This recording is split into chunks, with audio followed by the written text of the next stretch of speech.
All right, hello friends, welcome to यार्स के YouTube channel. मेरा नाम है आयुष राठी और ये हमारा ट्रिक्स एंड चीट कोड्स का एक और नया एपिसोड है। और इस एपिसोड में मैं वापस से आप लोग लेने वाला हूँ नीट के क्वेश्चंस, नीट 2020 के क्वेश्चंस, फिजिक्स के क्वेश्चंस। नीट में कैसे तुक्का लगाते हैं, क्या हमारे पास में 100% सही होने का तरीका है, मतलब कि 100% पॉजिटिव स्कोर लाने का तरीका है तुक्का टेक्निक से, वो मैं आज आप लोग इस वीडियो में बताऊंगा।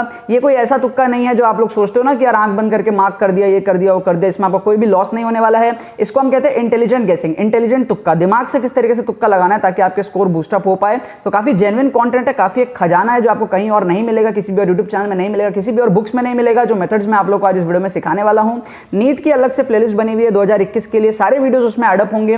तो नीट की जो सेपरेट प्लेलिस्ट है उसका लिंक आपको डिस्क्रिप्शन में मिल जाएगा। और जो original tricks and cheat codes की प्लेलिस्ट है, ठीक है ना, क्योंकि ये नंबर ऑफ एपिसोड्स 200 पार हो चुके हैं, लेकिन उसमें से नीट की जो है अभी 2021 के लिए कम ही वीडियोस हैं। तो सिर्फ नीट 2021 वाले वीडियोस के लिए अलग प्लेलिस्ट है। और अगर आपको ओवरऑल प्लेलिस्ट देखना है तो उसकी भी वीडियो जो है डिस्क्रिप्शन में आपको लिंक मिल जाएगा, तो वहां से आप ओवरऑल प्लेलिस्ट देख सकते हो। उसमें से जितने भी आपके फिजिक्स के क्वेश्चंस है वो सारे में आप जो है देख सकते हो, क्योंकि आप नीट एस्पिरेंट्स हो, आपको मैथ्स काम में नहीं आएगा। तो सिर्फ फिजिक्स वाले वीडियोस या फिर नीट वाले वीडियोस टाइटल में जिसमें नीट हो, आप ओरिजिनल प्लेलिस्ट में जाकर के नीट वाले वीडियोस को छाट करके पुराने देख सकते हो। और रिसेंटली मैं जो भी वीडियोस बना रहा हूं उसको मैं रिसेंट जो प्लेलिस्ट है 2021 के लिए उसमें ऐड अप कर रहा हूं, ठीक है। तो जितने भी नीट के एस्पिरेंट्स है जल्दी से चैनल को सब्सक्राइब करके AR स्क्वाड का हिस्सा बन जाओ। उम्मीद करते हैं कि आपको वीडियो पसंद आएगी।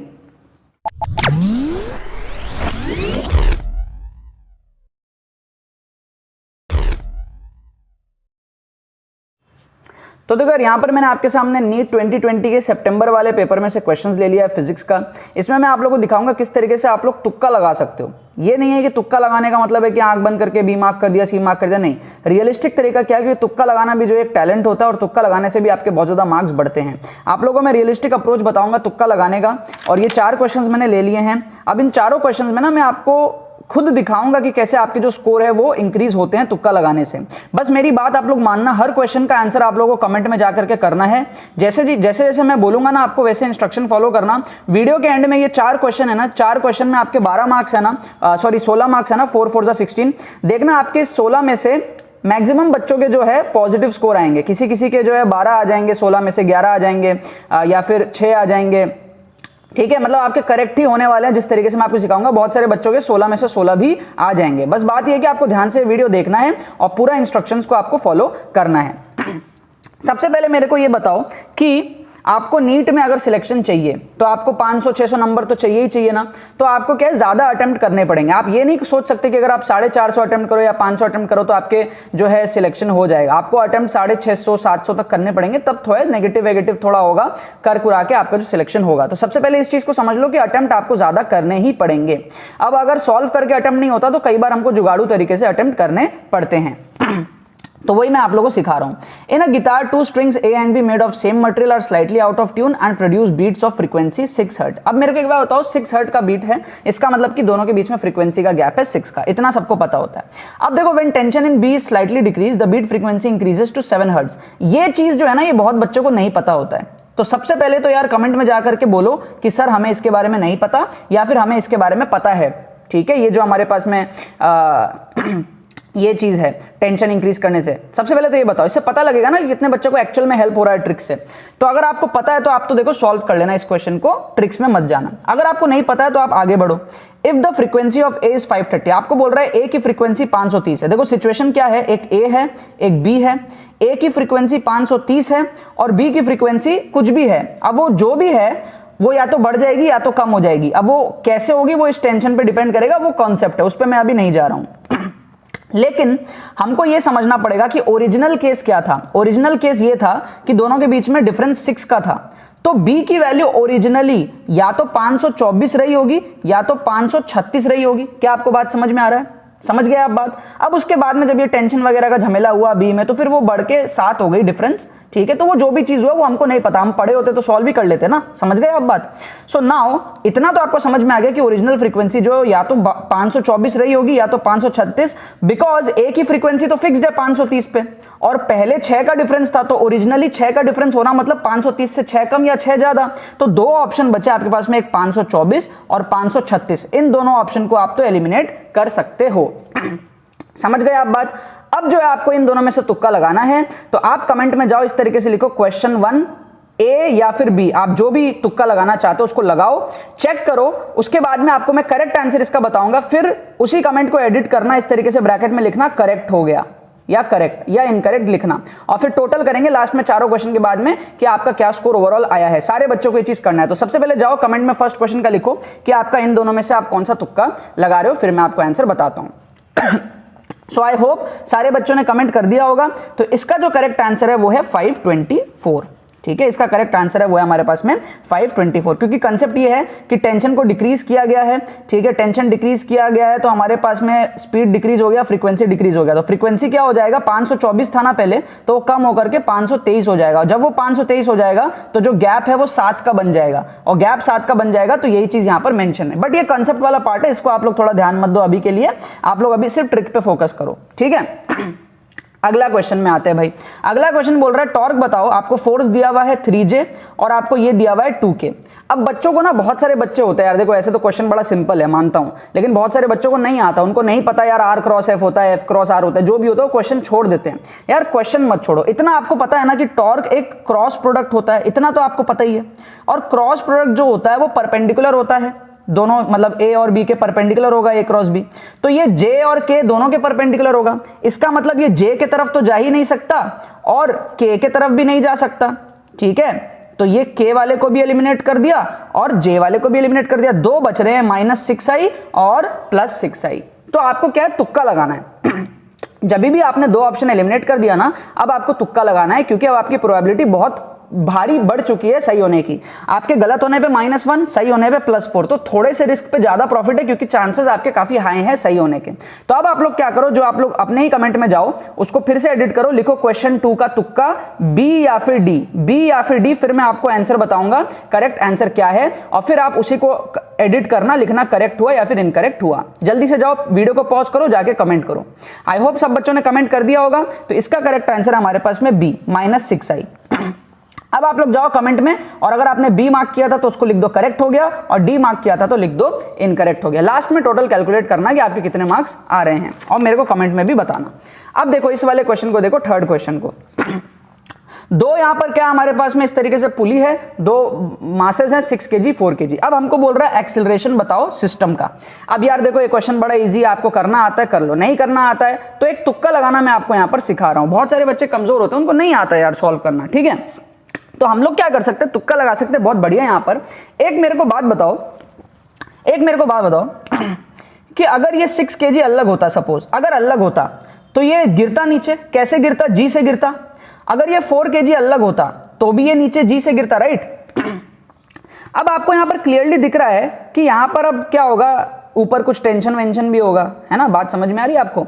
तो क्या है, जी से गिरना आपको दिख रहा है, कोई यहां पर नहीं दिख रहा ना, चांसेस कम लग रहे हैं ना कि अब ये जी से थोड़ी होगा, कुछ तो टेंशन वेंशन का रोल होगा, एक 6 kg एक 4 kg, है ना, सॉल्विंग वॉल्विंग करना पड़ेगा। तो जी को तो आप पहले ही एलिमिनेट कर सकते हो, क्योंकि जी तो तब होता ना जब कोई टेंशन नहीं होता और मस्त गिर जाता नीचे। समझ गए आप बात को, तो जी को पहले एलिमिनेट कर दिया। अब इस सिचुएशन को फील करते हुए आपको ऐसा नहीं लग रहा कि ये जो 3 ऑप्शन है इसमें g/10 कुछ ज्यादा ही छोटा है, इसको भी एलिमिनेट कर दो, क्योंकि g/10 बहुत ही छोटा है। ठीक है, यहां पर नीचे आएगा 60 का फोर्स, यहां पर आएगा 40 का फोर्स, नेट फोर्स आएगा 20 का, और वो प्रोसेस है। लेकिन आप अपने थोड़े फील से g/10 को एलिमिनेट कर सकते हो, तो बहुत ही छोटा है ये। ठीक है, माना कि भाई g नहीं होगा, लेकिन कम होगा, इतना कम हो जाएगा। ठीक है, तो इसको भी आप थोड़ा सा जो एलिमिनेट कर सकते हो। ठीक है, नाउ आप इन दोनों में एक तुक्का लगा सकते हो। तो what you can do is, आपको नहीं पता g/2 है या फिर g/5 है, ठीक है, आपको नहीं पता क्या है, तो आप जो इन दोनों में एक तुक्का लगा सकते हो। तो वापस से कमेंट में जाओ, लिखो थर्ड क्वेश्चन का तुक्का ए या फिर बी। जो भी आप तुक्का लगाओगे फिर मैं आपको करेक्ट आंसर जो है बताता हूं, और फिर आप लोग देखना कि आपका सही हुआ या फिर गलत हुआ। जाओ जल्दी से कमेंट करो। आई होप आप सब बच्चे ने कमेंट कर दिया होगा। अब जो है मैं आपको इसका करेक्ट आंसर जो है बता देता हूं। मुझे इसका करेक्ट आंसर याद नहीं है, मैं फटाफट से अभी सॉल्व ही कर देता हूं। तो एक्सेलरेशन होता है net force by total mass. तो नेट फोर्स हमारे पास में 60 - 40 20 का है, और टोटल मास हमारे पास में कितना है, 6 + 4 10 का है। ठीक है ना, 6 + 4 ये हमारे पास में 10 का हो गया, तो ये हमारे पास में 2 आ गया, 2 मतलब कि g/5। तो ये आपका जो है करेक्ट आंसर है। तो जिस भी बच्चे ने g/5 मार्क किया, मतलब बी मार्क किया है, वो उस कमेंट को जाकर के एडिट करके करेक्ट लिख दो, और जिनका ए मार्क था वो जाकर के इनकरेक्ट लिख दो। बाद में हम टोटल कैलकुलेट करेंगे। अब आ जाओ लास्ट क्वेश्चन में। लास्ट क्वेश्चन बोल रहा है 2 पार्टिकल आपके पास में, एक है 5 kg, एक है 5 kg, और एक है आपके पास में 10 kg, ठीक है, और दोनों जो है वो जुड़े हुए हैं नेग्लिजिबल मास के रॉड से, ठीक है। अब हमको बोल रहा है सेंटर ऑफ मास बताओ 5 kg पार्टिकल से, ठीक है। अब मेरे को एक बात सिंपल सा लॉजिक समझाना, अगर दोनों मासेस 5 kg होते सपोज, ठीक है, और दोनों के बीच का डिस्टेंस 100 सेंटीमीटर अगर होता, 100 सेंटीमीटर 1 मीटर, ठीक है, तो सेंटर ऑफ मास बीचों बीच आता, 50-50 पे आता। लेकिन अगर मैं यहां का मास बढ़ा रहा हूं, 5 से बढ़ा करके मैं 10 कर दिया, तो ऑब्वियस सी बात है ना, सेंटर ऑफ मास राइट में शिफ्ट हो जाएगा, ये तो ऑब्वियस सी बात है। तो सेंटर ऑफ मास राइट में शिफ्ट होने का मतलब है कि 5 वाले से डिस्टेंस जो है वो 50 से भी ज्यादा हो गया। क्या आपको बात समझ में आ गई? ठीक है। अच्छा, अगर 50 से भी ज्यादा हो गया तो ये ऑप्शन एलिमिनेटेड और ये ऑप्शन, सॉरी ये ऑप्शन एलिमिनेटेड और 33 वाला एलिमिनेटेड है ना, ये दोनों बचेंगे। 80 सेंटीमीटर 50 से ज्यादा और 67 जो है 50 से ज्यादा है। क्या आपको बात समझ में आ गई? क्योंकि 10 kg बढ़ गया ना तो सेंटर ऑफ मास 10 kg की तरफ रहेगा, तो यहां से जो डिस्टेंस हो 50 से भी ज्यादा रहेगा। तो 67 और 80 में अब आपको जो है तुक्का लगाना है। कमेंट में जाकर के लिख दो कि भैया बी या फिर सी, फिर मैं आपको जो है आंसर बताऊंगा और फिर हम लोग जो है टोटल कैलकुलेट करेंगे आपके कितने सही हुए, टोटल मार्क्स क्या आ रहे हैं। सो आई होप आप लोगों ने जाकर के पॉज करके कमेंट में जाकर के आंसर लिख दिया होगा। इस पर्टिकुलर क्वेश्चन का आंसर है बी। जितने भी बच्चों ने इसका आंसर बी मार्क किया वो ब्रैकेट में एडिट करके उसको लिख दो करेक्ट। जिन्होंने 80 मार्क किया है उनका जो है वो गलत हो गया है। तो आपको यहां पर इन दोनों में से तुक्का लगाना था, ठीक है। अब तुक्का भी आप लगा सकते हो यहां पर, क्योंकि बहुत इजी है लगाना, क्योंकि एक ऑप्शन 33 का दे रहा है और एक ऑप्शन 67 का दे रहा है। तो आपको साइकोलॉजिकली समझ में आ रहा होगा कि जिस भी टीचर ने क्वेश्चन बनाया होगा वो इन दोनों में से कोई एक आंसर जरूर रहा होगा, नहीं तो फिर वो 80 के साथ में 20 देता। क्या आपको बात समझ में आ रही है? 33 67 देने का मतलब ही ये है कि शायद इन दोनों में से कोई एक आंसर होगा, क्योंकि ये दोनों पेयर है आपस में। 100 - 67 इज 33, समझ गए? सो हम लोग इसको जो है तुक्का लगा सकते हैं। बाकी यार आपको सॉल्व करना आता है तो सॉल्व करो। सेंटर ऑफ मास बहुत इजी क्वेश्चंस है, सारे क्वेश्चंस टफ नहीं है, लेकिन जिनको नहीं आता उनके लिए मैं ये सारी चीजें सिखाता हूं। अब यार देखो, अब आपको कैलकुलेट करना है मार्क्स। अगर आपके चारों सही हुए तो आपके मार्क्स होंगे 16। कमेंट कर देना कि टोटल 16 मार्क्स आए। अगर आपके 3 सही हुए इन 4 में से और एक गलत हुआ तो 3 के आपको 12 मिलेंगे और एक नेगेटिव होगा तो 11 मिलेगा, ठीक है। अगर आपके 2 सही हुए हैं और 2 गलत हुए हैं तो 2 सही होने के 8 मिलेंगे और 2 गलत होने के -2 मतलब 6 मिल जाएंगे। और अगर आपके 1 सही हुए हैं तो आपको 1 के 4 मिल जाएंगे और 3 नेगेटिव मतलब +1 मिल जाएगा। और अगर आपकी बहुत ही बुरी किस्मत है, चारों ही गलत हुआ है, तो फिर आपको -4 मिलेगा। तब आपके लिए ये सारी चीजें नहीं है, ठीक है। इसको थोड़ा और ट्राई कर लेना, अगर नहीं बढ़ता आपका मार्क्स तो आपके लिए चीज नहीं है। बट आई बिलीव कि मोर देन 99% बच्चों का इन चारों में से कोई केस रहा होगा, या तो चारों सही हो गए होंगे, या 11 या 6 या फिर 1 नेगेटिव। बहुत ही 1%, 100 में से कोई एक बच्चा होगा जिसका चारों नेगेटिव जाएगा, और वो बहुत ही बेवकूफ बच्चा होगा तभी जाएगा, ठीक है। क्योंकि ये ऐसी चीज है ना, मतलब इसमें आपके 4 में 1 तो सही हो ही जाएंगे। एटलीस्ट ये लास्ट वाला तो सबका सही हो ही जाएगा, क्योंकि यार समझ में आ रहा है 67 फील भी आ रहा है आपको कि यार ये 67 होगा। 80 कैसे होगा यार, ये 10 kg ये 5 है, 67 के आसपास शिफ्ट होता हुआ आपको फील आएगा। 33 भी है, 67 भी है। एटलीस्ट एक तुक्का ये वाला भी यार मैक्सिमम बच्चों का सही हो जाएगा तुक्का, आई बिलीव यार। उसके बाद में ये वाला जो है बच्चों का गलत हो सकता है, बिकॉज यहाँ पर 3 ऑप्शन प्लस वाले हैं और एक ऑप्शन नेगेटिव वाला है। तो बच्चा सोच सकता है कि 6 सही होगा, तो यहाँ मैं मान सकता हूँ बच्चों का गलत होगा। और यहाँ पर भी थोड़ा नसीब खराब हुआ तो गलत हो सकता है, बच्चा 536 मार्क कर सकता है। अदरवाइज आई बिलीव कि 1-2 तो मिनिमम सही होंगे ही, पॉजिटिव स्कोर बच्चों का बनेगा ही। कमेंट में आप लोग बताओ आपके क्या ओवरऑल स्कोर बने, और अपना फीडबैक जो है नीचे डालो। और ये चीज आपके लिए सिर्फ तभी है जब आपका स्कोर बढ़ रहा है, अदरवाइज आपको एग्जाम में जाकर के डायरेक्टली ये सारी चीजें नहीं करनी है। बाकी तो बस यही बात है। तो यार आई होप आपके तुक्का ट्रिक्स बहुत ज़्यादा पसंद आए होंगे। मुझे भी बहुत ज़्यादा मजा आता है यार ऐसे ट्रिक्स एंड चीट कोड्स आपके साथ में शेयर करके। ऐसे ट्रिक्स एंड चीट कोड्स से बहुत ज़्यादा आपको फायदा होने वाला है एग्जामिनेशन में। आपको पहले क्वेश्चंस को सॉल्व करना है। अगर आपसे क्वेश्चन सॉल्व नहीं होते हैं उन क्वेश्चंस में आपको ट्रिक्स लगाना है, ना कि आपको पहले ट्रिक्स लगाना है। इससे बिल्कुल भी आप लोगों को ये नहीं समझना है कि आपके ट्रिक से ही जो है मार्क्स आ जाएंगे। ट्रिक से आपका स्कोर इंप्रूवमेंट होगा। सपोज आप लोग 400 मार्क्स नीट में ला रहे हो तो 400 को 550 तक ले जाने के लिए आपके ट्रिक्स काम में आएंगे, ना कि पूरा का पूरा 550 लाने में। तो इस चीज को जरूर से आप लोग दिमाग में रखना। It is a score booster rather than कि आपका पूरा काम इससे हो जाएगा। आप लोग डॉक्टर बनने वाले हो तो आप लोगों को एक्चुअल पढ़ाई भी करनी पड़ेगी। सारा काम आपके ट्रिक से नहीं हो पाएगा, अगर आप लोग चाहते हो कि मैं भी आप लोगों के पास आकर के कभी इलाज कराऊं तो। बाकी तो बहुत बहुत धन्यवाद इस वीडियो को देखने के लिए। बने रहिए यार।